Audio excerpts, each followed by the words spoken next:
안녕하세요. 깡통걸입니다. 한국이 모더나 백신 계약을 체결하면서 2천억을 아꼈습니다. 그런데 한국만이 이런 계약을 할 수 있었습니다. 12월 말 문 대통령과 모더나 CEO가 화상통화를 했습니다. 27분의 화상통화 끝에 한국과 모더나는 기존 1,000만 명분의 백신에 1,000만 명분을 추가로 공급받기로 했습니다. 실무자급에서 논의할 때보다 물량이 2배로 증가한 겁니다. 한국은 총 2,000만 명분, 4천만 도즈를 공급받기로 했습니다. 공급 시기도 올해 3분기에서 2분기로 앞당겨졌습니다. 이번에 한국이 공급받을 물량을 늘리는 대신 모더나에게 가격을 더 할인해달라고 요청했습니다. 기존 모더나의 가격은 하나 35,000원 정도인데 10% 정도 깎아 3만원에 달라고 한 거죠. 5,000원을 깎았다면 4천만 도즈에 해당하는 금액은 2천억이 됩니다. 2천억을 세이브한 거죠. 그런데 모더나도 이득이라며 좋아하고 있습니다. 기사를 통해 모더나도 공급 물량을 늘리기를 원했다는 사실이 밝혀지기도 했습니다. 여기에는 이유가 있습니다. 한국 바이오 의약품 생산 능력이 세계 2위이기 때문입니다. 한국은 세계 바이오 시밀러 시장의 65%를 점유하고 있습니다. 또 줄기세포 치료제 세계 최다 보유국이기도 합니다. 세계 바이오 의약품 생산 능력은 미국이 150만 리터, 한국이 52만 리터, 독일 27만 리터 순입니다. 또 2022년에는 한국이 86만 리터로 성장할 전망이죠. 모더나 백신은 한국 제약사에서 위탁 생산할 것으로 알려졌습니다. 모더나는 자체 생산 시설이 없습니다. 의약품 위탁 생산을 통해서만 공급하고 있는데 모더나는 한국에게 백신 가격을 깎아주는 대신 국내 바이오 생산 능력을 기대하고 있습니다. 모더나 CEO는 화상통화에서 모더나의 생산 역량이 부족했는데 한국의 도움으로 대규모 생산 능력 구축이 가능해질 것이라고 밝혔습니다. 계획대로라면 국내에서 생산된 백신 일부는 다시 국내에 공급되고 그만큼 한국도 모더나에게서 돈을 벌 수 있게 됩니다. 심지어 모더나와 화이자는 제조 방식이 mRNA 핵산 방식으로 비슷하지만 보관에서는 모더나가 더 용이합니다. 모더나는 영하 20도에서 보관해도 충분한 반면 화이자는 영하 70도 이하의 초저온에서만 가능하죠. 물론 한국에 한국초저온이라는 업체가 콜드체인 역량을 갖추고 있긴 하지만 화이자보다 가격도 싸고 국내에서 생산되고 유통관리도 훨씬 싸게 먹히는 모더나가 공급되면 더 이득입니다. 또 미국에서 생산되는 화이자를 생돈 주고 사는 것보다 모더나를 한국에서 생산하는 대신 모더나의 로열티만 지불하면 되죠. 모더나는 전 세계 2위인 한국의 생산시설에서 백신을 생산해 아시아, 북미, 유럽에 공급하고 한국은 위탁 생산과 유통 관련 일자리 창출에 근로자들에게서 세금까지 얻어낼 수 있습니다. 누이 좋고 매부 좋은 거죠. 최근에는 셀트리온 주주들이 부러움을 한몸에 받고 있습니다. 저도 너무 부럽습니다. 1월 13일 셀트리온이 임상 이상 결과 데이터를 공개했는데 결과가 성공적이었다는 보도가 났습니다. 셀트리온은 대한약학회가 개최한 학술대회에서 정맥투여 주사제 레키로나주 임상 이상 결과를 발표했습니다. 12월 말에 셀트리온이 임상 이상의 결과를 조만간 국제학회에서 상세히 발표하겠다고 밝혔는데 계획대로 맞아떨어지고 있습니다. 임상 이상 결과에 따르면 레키로나주는 환자의 회복 기간을 단축시키고 병증 환자가 중증으로 악화될 가능성을 대폭 낮춘 것으로 알려졌습니다. 특히 경증 환자는 회복 기간을 3일 이상 단축했고 위중증 환자는 5, 6일 이상 단축하는 엄청난 효과를 보였습니다. 더 대박인 건 레키로나주가 미국 치료제보다 효과가 월등하다는 점입니다. 미국 리제네론 항체 치료제는 중증 위험이 22% 감소한 반면 셀트리온 항체 치료제의 중증 위험은 54에서 68% 감소했습니다. 특히 폐렴이 동반되는 환자에게도 효과가 있었죠. 한 네티즌은 이를 두고 현존하는 세계 최고의 치료제라고 극찬하기까지 했습니다. 더 놀라운 점은 안전성 평가에서도 레키로나주를 맞고 사망 같은 중대한 이상 반응이 나타나지 않았다는 점입니다. 이 소문을 들은 미국은 누구보다도 빠르게 움직였습니다. 셀트리온이 임상 결과를 발표한 바로 당일 미국 노스웨스턴 의과대학 교수 마이클 아이스는 온라인으로 열린 학회에서 이를 언급했습니다. 한국에서 임상 이상 결과가 발표되고 나서 해외에서 미국에 의해 최초로 결과가 공개된 겁니다. 셀트리온의 성공적인 이상 결과에 미국과 유럽도 기대감이 높아졌습니다. 미국에서 발생하는 하루 사망자는 3,000명 이상입니다. 미국 정부가 백신을 최대량으로 확보하고 있어도 부작용 때문에 작년 말 설문조사에서 미국인 60% 90% 이상은 백신을 맞기 싫다고 답하기도 했습니다. 실제로 미국인 간호사가 12월 20일 화이자 백신을 맞고 10분 만에 실신한 일이 생중계로 보도돼 전 세계가 뒤집히기도 했습니다. 이 때문에 백신에 대한 불신이 더 커졌죠. 미국에서 사용되고 있는 치료제는 일라이 릴리와 리제네론이 개발한 항체 치료제 2종입니다. 이 치료제들이 긴급 사용되고 있는데 워낙 미국의 상황이 심각하다 보니 그 많은 환자를 다 커버하기란 역부족이죠. 심지어 미국에서는 병상까지 모자르자 의료 배급제까지 검토하고 있습니다. 가망 있어 보이는 환자만 치료한다는 거죠. 이런 상황에서 셀트리온이 대응책이 될 수 있습니다. 셀트리온 치료제 역시 FDA가 긴급 사용 승인한 일라이 릴리, 리제네론의 치료제와 효과가 동일하고 치료 범위도 같습니다. 그런데 여기에 더해 기존 치료제 2종이 경증, 중증 또는 입원 가능성이 많은 환자를 대상으로 주로 투여된다면 셀트리온 치료제는 51세 이상 고령자의 초기 치료에 활용될 수 있다는 강점도 있습니다. 이 때문에 언론들은 미국과 유럽을 비롯한 해외에서 셀트리온 치료제가 긴급 사용 승인을 받을 가능성이 높다고 예견했습니다. 셀트리온 측 역시 해외 주요국 허가 시점에 맞춰 최대 200만 명분을 생산할 계획도 준비하고 있다고 밝혔습니다. 글로벌 공급을 감당하기 위해서입니다. 셀트리온 레키로나주는 항체 치료제로 경증 및 중등증 환자에게 효과가 있습니다. 더 대박인 점은 셀트리온이 레키로나주에 대한 국내 특허를 취득했다는 겁니다. 이 특허에 관한 권리는 셀트리온과 대한민국의 질병관리청이 소유하게 됩니다. 치료제 개발이 국책 사업으로 진행됐기 때문인데 셀트리온의 특허권 뒤에 대한민국이 있으니 어떤 국가에서도 쉽게 건들지 못하게 됐습니다. 셀트리온은 올해 3월 내로 특허 협력 조약에 출원하는 등 해외 출원까지 할 예정입니다. 미국과 유럽을 포함한 국가에서 특허권을 확보하려는 거죠. 우리나라 네티즌들은 세계 세 번째로 항체 치료제를 만들어낸 셀트리온에게 계약금 들고 줄 설 일만 남았다 등 극찬 댓글을 남기면서도 그런데 왜 우리나라만 이 약을 낮게 평가하는 거지? 라는 의문을 보였습니다.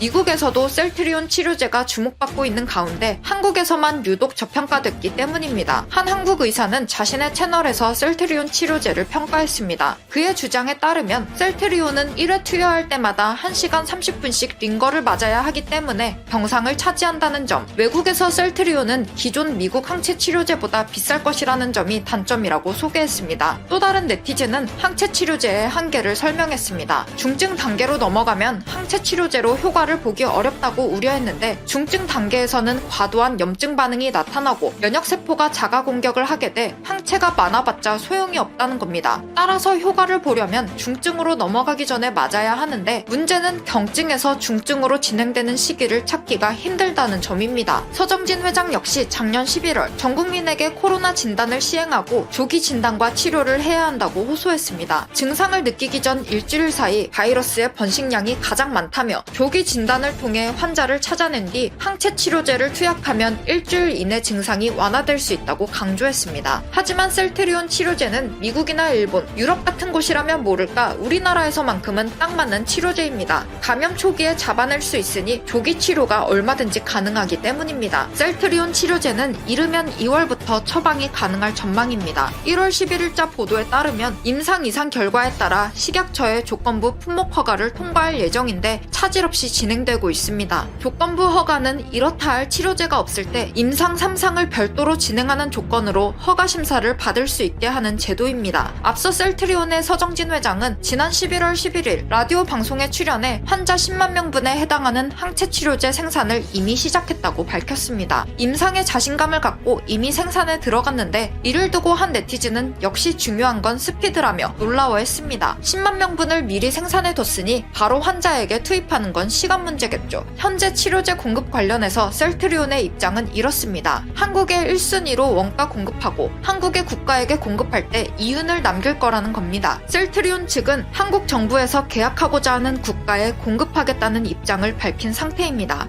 그리고 2순위 공급 대상은 한국 정부 지침에 따라 그 해당 국가가 정해지게 됩니다. 한국에서 셀트리온 치료제로 종식이 와도 전 세계에서 한국과 같은 시기에 종식을 맞이하기란 불가능해 보입니다. 서정진 회장은 한국에서 셀트리온 치료제를 원가에 공급한다고 밝혔습니다. 원가가 40만원 선으로 알려졌는데 우리는 건강보험 덕분에 국민이 부담하는 금액은 무료에 가깝게 됐습니다. 녹십자 혈장 치료제 역시 마찬가지죠. 그런데 해외에서는 3,400만원 선으로 비용이 책정되면서 외국인 다수가 이 금액을 감당할 여력이 없게 됐습니다. 또 1시간 반 동안 병상을 차지하며 링거를 맞아야 나가야 하는 것도 부담일 수 있죠. 코로나 초기에 전문가들은 효과 좋은 백신과 치료제를 가장 빨리 개발하는 업체가 세계적 의료기업으로 올라설 거라고 예견했습니다. 조만간 한국에서 전 세계에서 누구나 다 아는 제약회사가 나올 수도 있겠습니다. 오늘 준비한 영상은 여기까지입니다. 끝까지 시청해주셔서 감사합니다.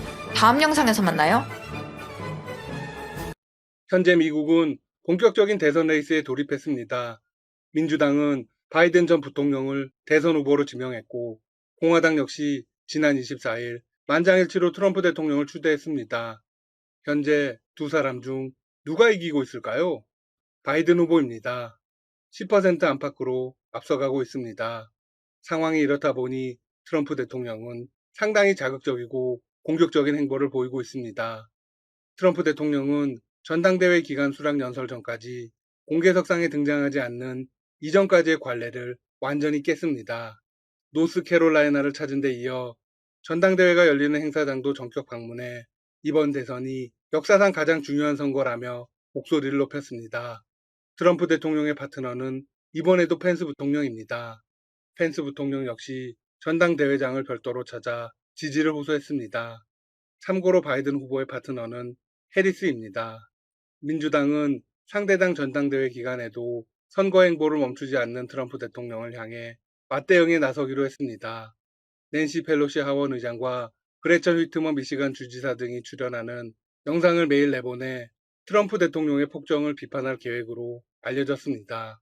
한편 미국의 대선 구도와 맞물리면서 한국과 미국의 방위비 분담금 협상은 완전히 막혀버린 상황입니다. 방위비 협정의 공백 상태는 8개월째로 접어들고 있습니다. 트럼프 대통령은 13억 달러, 우리 돈 약 1조 5,431억 원을 한국에 요구하고 있습니다. 하지만 한국은 받아들이지 않았습니다. 결국 미국 측은 새 협상대표를 선임했습니다.